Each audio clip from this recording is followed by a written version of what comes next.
to start with the name. What are we doing? Leroy, Leroy, what do you want to be today? Who do you want to be today? Well, today, no one in Jacksonville, Duval County, in 55 years has ever called me Leroy Butler. Oh, It's always been Leroy. okay. But it's a conversation me and my mom had in this same community. She said, you know what, because I'm a third, Okay. so it's after my dad. And she was like, well, when he would be on his job, she would hear people call him Leroy. And people just saw my name, oh, that's Leroy. He's from the South, he's Leroy. So she said, it's okay, it's no big deal. So, and I don't really correct people Okay. because it really doesn't matter to me, but it does matter when you're doing like interviews, because they'll ask, what do you want to be called, Leroy or Leroy? But we're playing the Cowboys, and John Madden and Pat Summerall are calling the game. They were iconic figures, and they kept saying my name wrong. And my mom let CBS know they're saying my baby name wrong. It's not Leroy, it's Leroy. But we have fun with it, but at the same, like Edgar Bennett, my brother, I've been knowing forever. He has this great joke, and it's an amazing joke. Oh, he was Leroy until he got drafted, then it changed to Leroy. And it was just funny. I love it. But today you could just use Leroy. Leroy, it's fancy. 'Cause Let's you're a go for it. professional, Right. Let's be professional. Well, you mentioned your mom. You grew up here with her and your Yes. siblings. What's it like for you now being in Blodgett? Well, to be able to come back and be alive in itself is truly amazing. If 50 or 60 or 70 years old from the Blodgett homes, it's probably, you may think that this story is fake. How can a kid in this neighborhood, which was not the actual neighborhood, the other one was so bad as far as crime and poverty, they tore them down and built some new ones. So this is an upscale to where I was raised. But it was so many checks from negative connotations growing up, an African American in the South, that's told his mom that he wanted to play in the NFL to help her get out of poverty, but had a sister who was actually my hero, Vicky, and my brothers were amazing. And although we were in poverty, I never knew what that word meant. I just knew you were poor. But my mom had me thinking I was rich, because she had this way of thinking, okay, if you know how your life is going to end, you should be happy. You're going to play in the NFL, you're going to do these things, but make a difference in your neighborhood and your community. That was a speech at 8 years old. That's pretty deep. And that stuck with you. Yes. Because besides your many accolades in football world, your community service is also commendable. You don't play around when it comes to these kids. Mental health, the bullying campaigns. Let's talk about that and the passion behind it. Well, I tell you what, Keitha, what's emotional for me, when I was sitting in a classroom, and my teachers were really my heroes. I'm sitting there at Beauclair Elementary, and they said, that's the poor kid. That didn't really bother me. But my teacher comes up, Miss Brown said, the kids are having a sleepover. I didn't know what that was. And you were the only one that get an invite. I said, wait a minute. So you mean to tell me parents let other parents let kids stay at a stranger's house? My mom ain't letting me do that. So I saw the humor in it, but the reality of I wasn't gonna be able to do that. And this when the light went off for me about helping people. My mother and grandmother, it was just the two of them there. We're in the kitchen at my grandmother's house. And my grandmother said, God gave everybody a talent. I said, Grandma, what's my talent? Because kids bully me, they pick on me. I wear hand-me-downs, I had holes in my shoes. I mean, I had to have braces on my legs growing up. So what's my talent? She said, you have a very unique talent. You can ignore anything negative. It don't bother you. So if I'm in the free lunch line and everybody has the hot lunch line, don't bother me what you're saying. And then my mom really brought it home. She said, a hero or somebody great is when you volunteer or help people who you don't know. Anybody can help their friends and family. But did you help somebody who you don't know? So I have to give back to let kids that look like me, who stay where I am, to say when you're going to school, I can make it. But Mr. Butler has the blueprint. He kind of shows you what to do. And then I remember my granddad, you know, if you ever want a no filter, talk to your grandfather, okay? He was like, well, let me put it this way. And it seemed like they were the only one giving me these speeches, because no one else, my cousins, brother, they didn't want to hear all this stuff. But me, it was like this knowledge that I'm getting.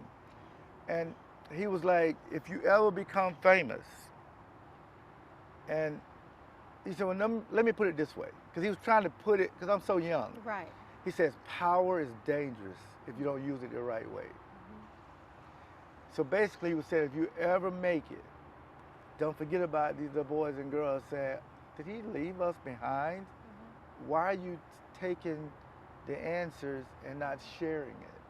So that's why these kind of interviews are paramount to a kid who's going to watch it and say, you know what? I've dealt with bullying. I always wanted to go fight. But my parents and my grandparents and my teachers teach me to fight with knowledge and just keep it moving. That's right. And that's what you teach other kids. Tell me about the campaigns, because I've seen that you've been in countless schools talking to these kids. Yeah, and that's a good question, because I've done my huge Leap into Wellness for the Lambeau Leap. Leap into Wellness Mental Health Summit. I'm bringing all these healthcare providers, all these tech companies, and kids are running it. Kids are the MC, kids are doing the interviews, kids are behind the camera, kids have done the schedule. I even let them do the menu, which could be dangerous. But I want them to say, you know what? Have the adults left us behind?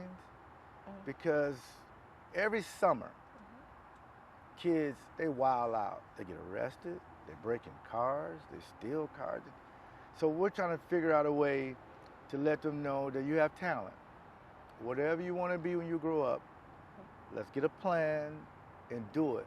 And don't use poverty, because I didn't use it. You can do it. Staying out of trouble 30 straight days is a positive. That's not the norm. It's the positive. Every day, mark down every day you stayed out of trouble and that you were respectful. All of a sudden, you'll get it now. That's the kind of stuff me and my sister used to do. Every day, did you get a referral? No, of course not. We would mark it down. She wrote NFL on a piece of paper, put it under my pillow. Most people would get like the tooth fairy. She would say, your talent for the teeth that fell out, she'd wrap it up and write NFL on it. So if there is a fairy or whatever, I don't need money. I just need you to know that I'm playing in the NFL. I use these kind of tools to talk to kids and tell them, and they'll look like they've never heard it before. And sometimes I don't wear my gold jacket, the Hall of Fame, because sometimes it's like a building block. They don't see what I'm saying. They just see the gold jacket, Hall of Fame. No, take it off. Talk about it. And then I'll even let them wear it. My Hall of Fame ring, Super Bowl ring, because I want them to say, this is obtainable. This is not a dream. It's only a dream if you stay asleep. So, and I was hearing, walking through the neighborhood, and the elders, hey, don't go that way. You gotta stay woke. Wake up now. If you go that way, they shoot, drugs. Go this way. It may be longer, but you'll get home safe. If that didn't happen to me, some of the random violence, I probably would have been a victim of it. So when I tell them these stories, you can see them saying, I'm going through the same thing. So that's one of my biggest goals in life. And it's from kids from 13 to 17, Keith.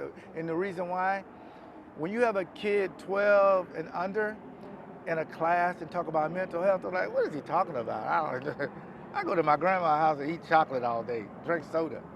But when you're 13 to 17, the number one thing for hurting yourself and hurting somebody else, so I'm thinking maybe it's finances, maybe it's clothing. It was breakups. I said, wait a minute.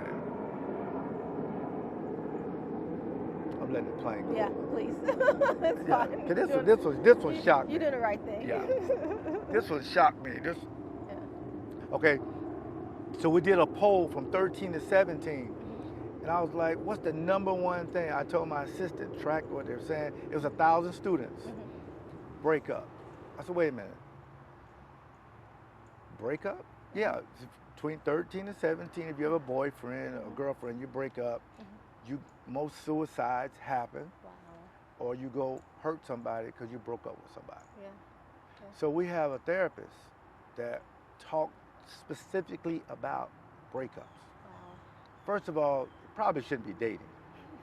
Second of all, we know y'all gonna do it. But don't get so emotionally attached to somebody that you may not marry when you're 30. You're just a friend. And say if you teenage pregnancy at 16, 17, and you're alone, we got somebody that can help you. If you decide, whatever decision you make in life, we got somebody to help you. And don't be afraid to ask for help. So, and we get deep, and then we let them come back the way they want to come back. And when they come in, it's a smile, and when they leave, it's a smile. And I just want the context of that to be told to kids. I'm with you. I hear you. You mentioned being in leg braces. Oh boy.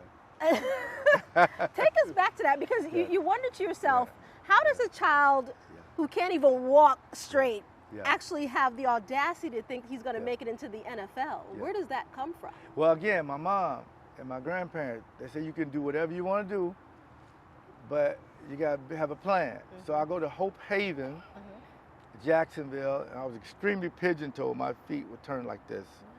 And they got to get them like this, and they just were not cooperating. So they was like, well, Ms. Butler, if you go places, you're going to need a wheelchair, because he's not going to be able to keep up with the other younger kids, like 3, 4 years old. So I got these braces on, like Forrest Gump, and it was rough, because you see other kids going to the Jefferson Street pool. I couldn't go. You see other kids running to the ice cream man with the ice cream truck. Couldn't do it. I had to tell my sister what flavor I want and pray she brings the right flavor back. That's a lot of anxiety for a young kid. But I always had this same smile. And they used to ask my mom, why does he smile so much? Because we know where y'all stay. And because my mom is trying to dig in her purse to give change to the church, because she believes in that. And Reverend Raspberry was the pastor. And I remember, which church? Right across the street. Okay. First Baptist Church. And because the Blodgett home was here, the church was right across Jefferson Street. You can see it. And we go all the time. But he was like, I want you to learn every kid in here's name, their mom and dad's name. I say, Mom, why do you want me to do? Well, just to get to know kids. That helped me network. So instead of focusing on my bad feet on the bus, when they would pick on me, I would say something like, yeah, they are pretty bad, but I agree with you. And everything stopped. And we all would laugh. They said, man, you're funny. Even if you think you're funny, I'm getting them off of the negative to the positive of networking and communicating. But it was very rough. It was probably when it really hit me is when, because we live right across the street from the park.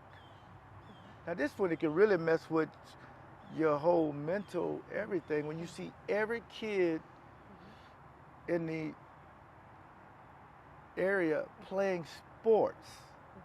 And to you, you're the only one, but obviously you're not the only one, but you think you are. And I'm sitting on the porch watching baseball, softball, football, every season, all the sports. I'm just sitting there.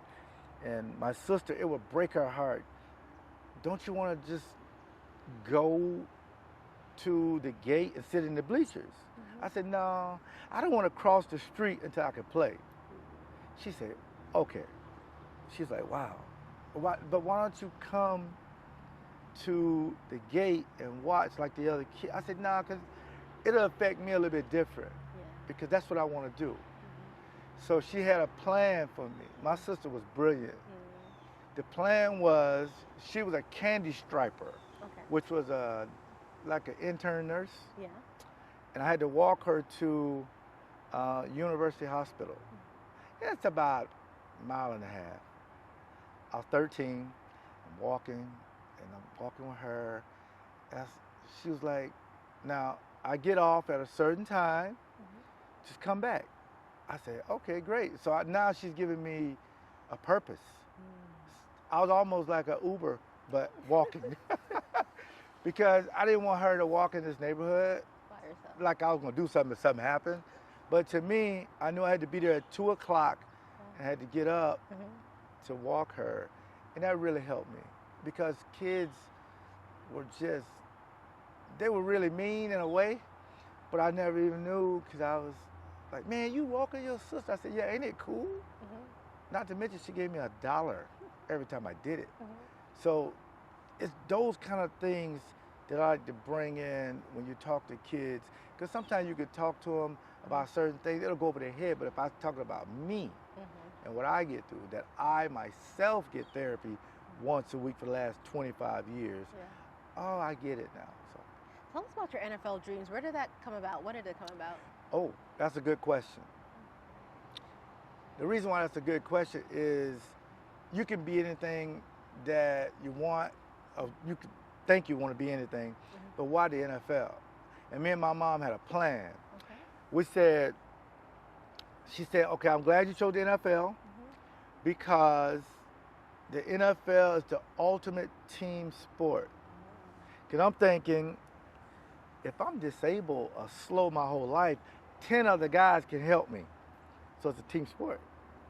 So when I used to come home after church, throw my Bible down, my change of clothes, the NFL comes on at 1 o'clock.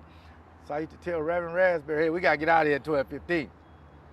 That's why I got my nickname. My nickname is Deek, D-E-A-C, like a deacon. They used to treat me like I was a deacon in the church. And he would say stuff, and it was like, this is amazing. And when you're reading the Bible and all this, and I was very quiet. Most kids had to get out of church. I was listening. But I'm looking at that clock. It's 11:55. It's 12:15. And I get to rubbing my forehead. And he'll say, okay, Mr. Butler wants to go see the NFL. That's all I want to talk about growing up. The NFL or Bible study. Nothing in between. So I get it if you're a kid 11 years old. If I come up to you and say, man, did you see the Cowboys play? Or do you want to have Bible study? No. They had to do others. They want to go play.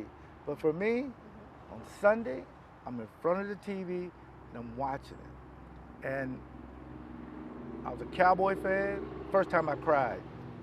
Cowboys lost to Pittsburgh in the Super Bowl. I was so excited. Now, I'm on the bus bragging the Cowboys are going to win. And my mom said, be careful now. Anybody can win. I said, no, Mom, come on. It's the Cowboys, America's team. They lost. And my mom was looking for me. She couldn't find me. I was under the bed. I got under the bed, crying. And she was like, what are you doing under the bed? I said, I'm so upset they lost. And she was like, come to my room. I got to talk to you. Because my mom was deep. Yes. I come in there and she said, listen, that's part of sports. You got to win. Sometimes you're going to lose. You can't win everything. And I used to have these thoughts in my head about if I ever got with something negative, how I would react. Losing a Super Bowl was heartbreaking. Seeing your favorite team do it.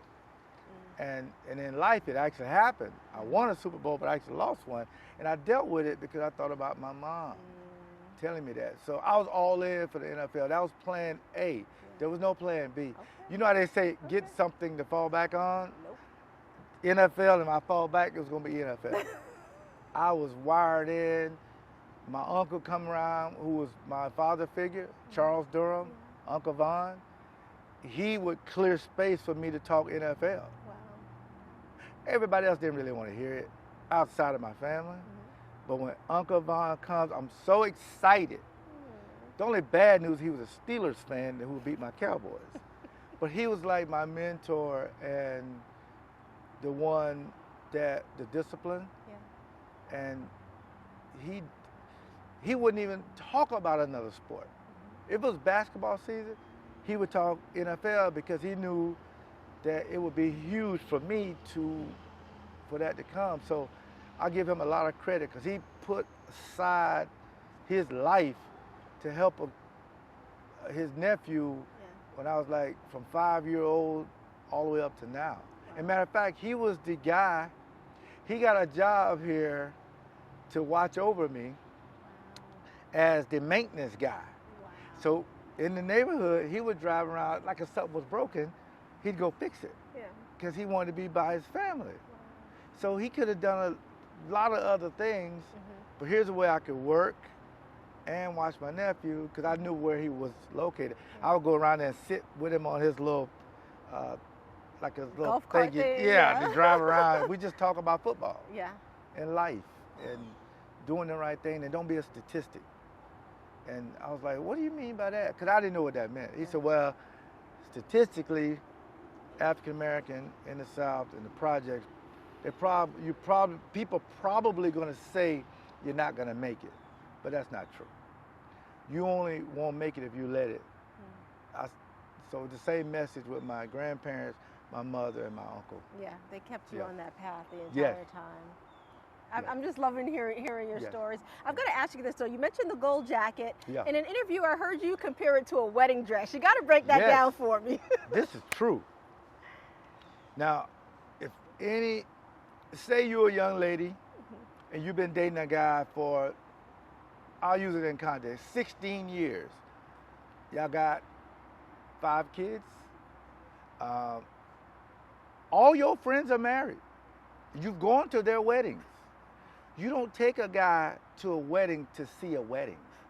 You take him to a wedding to say, this is what I want. But I don't want to put no pressure on you.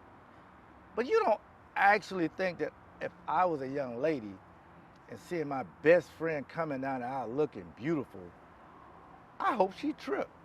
But I ain't gonna say that. I hope when the guy looking for the ring, he lost it. I hope her wig just fall off. But you keep it inside, because that's what you want. It just breaks your heart. Every year, this the year he gonna ask me. This the year. Doesn't happen.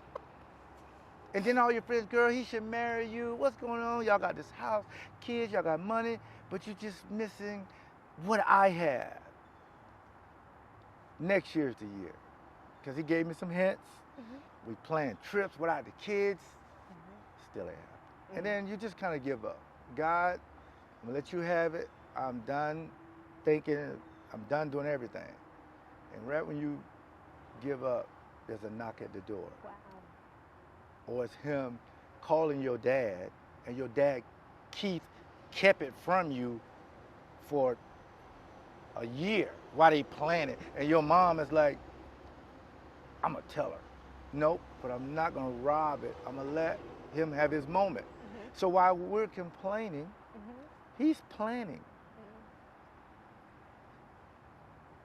Because when I waited for 16 years, Keith, I said to myself, there's only 350-some guys in the Pro Football Hall of Fame.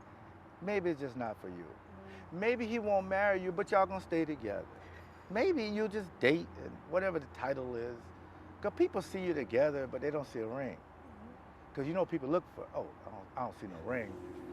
They just messing around. She probably got 5 baby daddies. No, this the same guy of all the kids. And then you're somewhere, your favorite restaurant, and you hear your favorite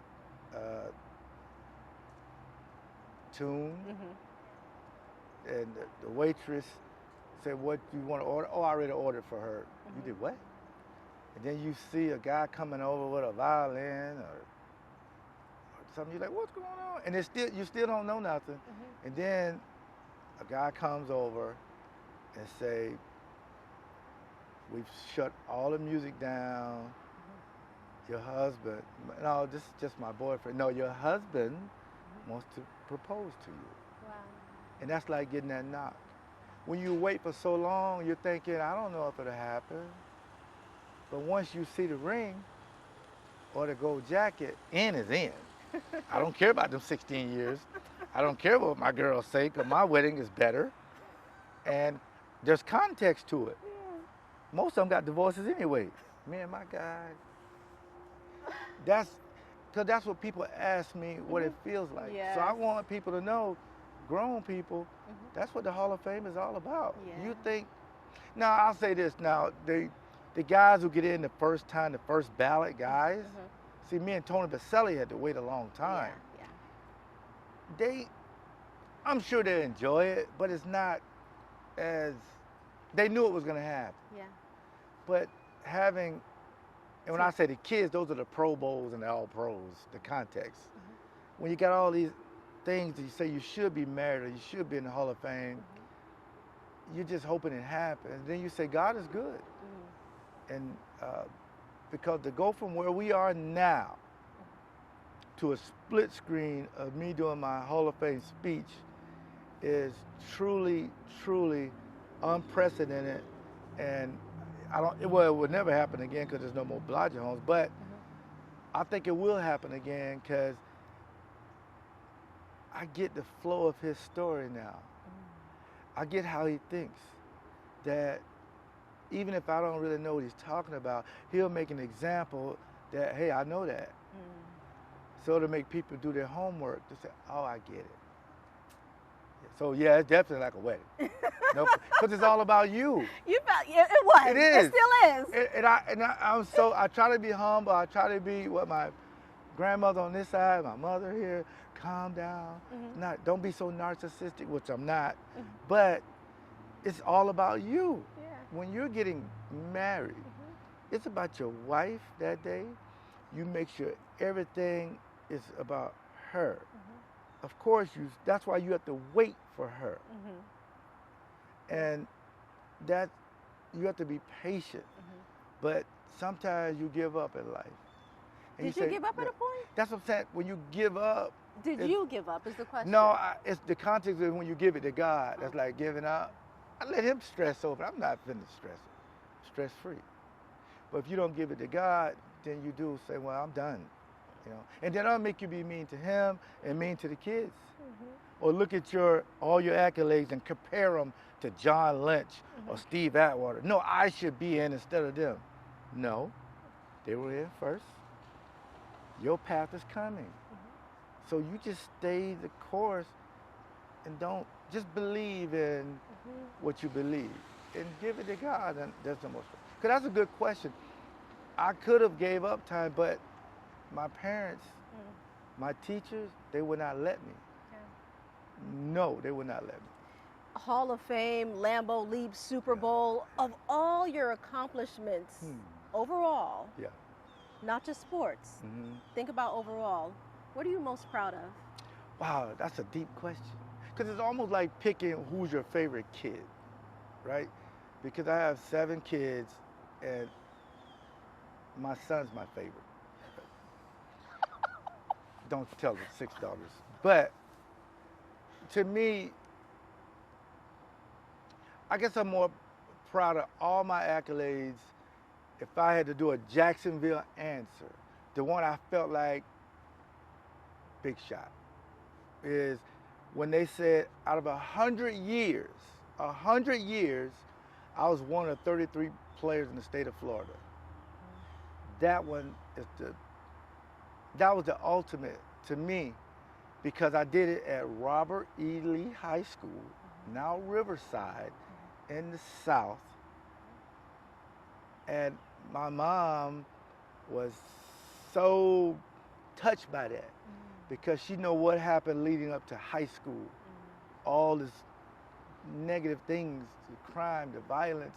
The other stuff happened when I wouldn't say rich, but had a few coins. But high school, you have nothing. The high school was tough. Robert E. Lee High School, and I still was on free lunch. And my teachers would give me 38 cents to get the hot food, because I always ate the cold lunch. And I remember because these are the kind of things you think about in high school. So that's, to me, is the biggest accomplishment because of what I had to go through when I was a baby to high school. And I thought about all these things. The way I had holes in my shoes, and our custodian, he said, come out back. I said, what do you mean? We went to the dumpster, and we got some cardboard. He said, put your foot on the cardboard. I put my foot down. He traced it and made me an inner sole. So when I walk, kids wouldn't see my sock. Because my sock, when I take it off, it's actually funny. When I take it off, it'd be white, but it'd be black where the hole was. And you just wash it out with some soap in the sink and you'd wear it again. But he was brilliant. I mean, so he put the inner sole in, and it was cushy. And I thanked him. He was like, well, it just seemed like nothing bothers you. Because that would bother me, and I want to fight. I said, first of all, I can't fight. My sister fight all my battles. He started laughing. But he was like, high school is rough for you. Yeah. I know, because the Confederacy and Robert E. Lee. And, but my grandmother used to say, it ain't about the name on the building. It's the name that they see when they walk in the building. Because I played football, the last name was Butler. That's what they see. Go make a difference. Who cares? And so that's what I did. So that to me was very emotional. Matter of fact, me and my mom was like tearing up, like, wait a minute. Florida got a lot of good players. And for you to be one of 33, pretty amazing. And that's when I really said, I'm getting closer to my goal. You felt it. You felt it coming. Yeah. You mentioned Robert E. Lee. I have to get your take on it. I think it was back in 2021. They changed the name from Robert E. Lee to Riverside High School. What were your thoughts when you saw that happen? Were you like, it's about time, or does it matter to you? Tell me about that. Well, that's a good question, because my favorite niece, Aaliyah, was graduated in the transition. Now, I said this long time ago. My era will never change the name of the school. My era. But my niece or my kids will grow up to understand what that meant to some people, they're going to change it. Yeah. And so I was proud of the fact that it was white people, black people, everybody came together and said, yeah, we need to make some change. And I get it. For people who graduated, went there, at Robert E. Lee, that's your brand. Fine, two things can be true. If you like that, fine. We didn't have a choice. But now the kids who've grown up have a choice. I don't want to go to school like that. I mean, this is the South. So it was difficult. It really was. Because full disclosure, I wasn't supposed to even go to Lee. This what happened. I'm supposed to go to Terry Parker High School. I'm at Fort Caroline Middle School, junior high, Fort Caroline Junior High. And they say, you're going to high school, you can play football in the spring of the school that you are going to go to. So I was playing spring football with Terry Parker High School. When I got home, my mom got a letter and said they're gonna bus us based on the last name to make it fair for everybody to go to whatever school. It's like a blind lottery. She said, you gotta go to Lee. But she didn't say Robert E. Lee. I said, oh boy. Because sometimes when I get anxiety, I start to rub my eyes and my allergies start acting up, my eyes water, and she saw me doing this. She was like, what's going on? I said, well, Grandma told me it's not just Lee, it's Robert E. Lee. She said, oh boy. So, see, 'cause Mom was trying to give me a soft landing. Grandma was just telling you like it is. Just bring it on in, cuz, just land it. And she was like, it's okay. And that's what she told me about the name and everything. So, not only was I proud of the fact that they changed it, I was proud of the fact that I'm not trying to, in the record books, because I was the first All-American there, it can still say Robert E. Lee. It can still, when they're the top 33, it can still say Robert E. Lee. But the kids who are going to play years coming up be Riverside.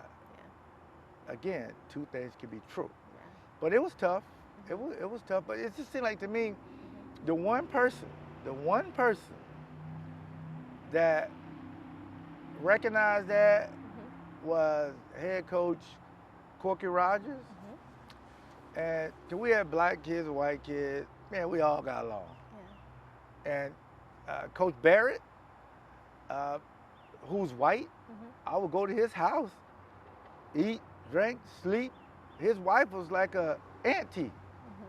So sports brought everybody together. Coach Warner, Coach Belger, these guys give you 50 cents out of their pocket so you can walk down the street to get you a fruit punch. I never had fruit punch. I drink water and it had stuff floating on the top. I don't know what it was, I just drank it. Right out the faucet. Just right out the faucet. You get the faucet, fill it up with Joe, you put it in the refrigerator, you drink it. And I turned out okay. But he said, you want a fruit punch? I was like, sure, but I don't have no money. So my coaches was like family. And they all knew, but the coaches ain't got no power to change it.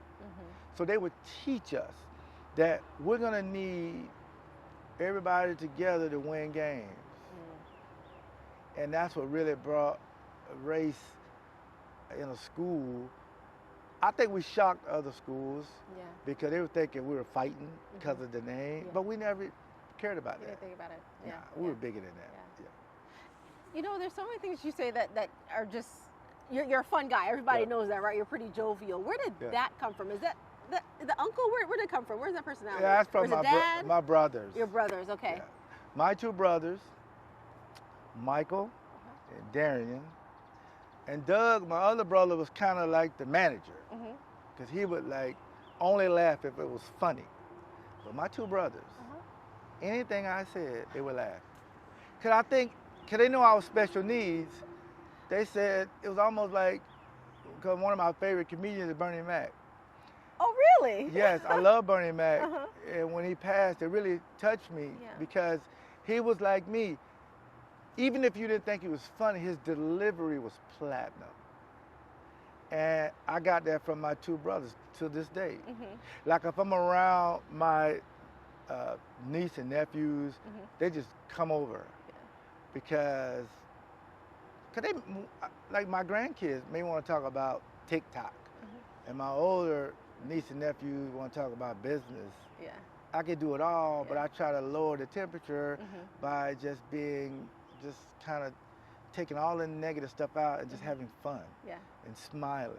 And that's when you're around me, I try to get people to smile because smile really is the disinfectant to anxiety if you're smiling. That's that gift your grandmother was talking about. Yes, yes. Well, lastly, I have to ask you this. A part of Changemakers is to inspire people. Yes. And clearly you are an inspiration I love the title to so many. Changemakers. I love that. I love that title. Because you want to make a change. Because that title means so much to me because you're saying, I'm not trying to make you do something different, but I want you to change some things to get what you want. So Changemakers, when I saw that, when Joanna Rhodesha sent me, I got a whole dossier on you about this thing. That's not true, it's just funny. You're so silly. But that meant a lot to me. So I love that title. Yeah. This is all about inspiring next generations, sometimes maybe your own age, someone listening like, oh my word, what do you want people to know about making it out of, overcoming the odds? What do they need to know? That somebody's going to make it. Okay. Somebody is going to make it in your family. Somebody's going to make it in your community. You see every day. Why it can't be you? Because my grandmother used to tell me, and this before I even knew this, she said, when you go in the bathroom, you see a mirror. It just shows just your shoulders. But she said, rich folk got these mirrors, they see their whole body. Don't hide nothing. You got nothing to hide. That's the mirror you want. Don't hide nothing. So these mirrors, okay, I look great in the mirror, but maybe my clothes don't match, or maybe I need to do this or that, I need to lose a few pounds, maybe I need to gain some weight, maybe, I got bad skin here. That mirror will show you that. your flaws. So when somebody try to pick on those flaws, oh, that don't bother me. I already know that. Oh, I know I need to lose a few pounds. I know I need to get bigger. I know I don't have any muscles. So what you say can't hurt me. I already seen it. But if you look in the mirror, in the bathroom, the medicine cabinet, when somebody tells you something, it may hurt your feelings. Because you didn't know. Change makers, the full mirror to your life. No one can write your narrative or your headline. You write it. But if you delay in writing it, they will define you. And say, oh, that's the young lady that this, and this. Oh, no, you can, that don't bother her. You might keep it moving. Just, you're wasting your time. And the last thing I'll say about these speeches, because I should have been writing out the books of all these speeches. My mom said something I go by today. She said, be a leader, not a follower. But if you're going to follow, choose the right leaders. I said, Mom, that's too deep. I'm only 8. Give me the cliff notes. She said, no, I'm just saying, like, teachers, they don't get paid money for you to go there and act up. A police officer, I got my first book from a police officer. Because I used to go on a bookmobile. I used to walk by, and he said, why don't you get on the bookmobile? I said, I don't have any money. The next day, Officer Friendly gave me a backpack with books. Wow. So now I work with Cops for Kids. Police go into schools to read to kids. Yes. So everything in my life down here, I try to bring it up here so people can benefit. So I would tell people to live by the life-size mirror, and that's when I hear change makers, transparency is the best disinfectant. And I'm so proud to be a part of it, I really am. And thank you so much for taking your time to do this. Because I think people are going to learn more about Leroy Butler and Leroy Butler when they see we doing this and know the context of it. So. Good old Leroy. Yeah, Thank you. I appreciate Thank you so much.